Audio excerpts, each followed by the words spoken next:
काम न काज खाली बैठ के टर टर चिल्लात रही कितना करत करा लेकिन पोस ना ही बाटे। अरे का हो सरहज? अरे नंदोई पा लागी खुश रहा का भौजी पा लगी। आय एनहो तबले फाट पड़े। और भौजी माई बाबू कहाँ हैं? ऊपर पर गए तोहर माई बाबू दाई घरे हैं तबले पहुंच जाई। ला सुन लिहू हैं यही बिना कुदी रहू कि चलम नहीं हरे हमार भाऊजी समोसा पाव चाय देते हैं। ला सुन लिहू ना भाऊजी के कला हैं। चलो जीजा पानी नहीं पीला। हैं मेहरारू हमारे इज्जत ही नहीं करत है हमार इज्जत करही हैं। तोहरी के नैया मेहरारू रहे ना तो समाज का सत्यानाश हो जाए हैं।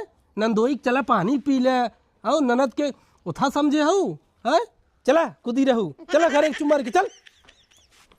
तो बिना बुलाए आइबो कहने दूसरे चाटे सुनाई चला गए जा आया जिन काम न काज खाली बैठ के टर टर चिल्लात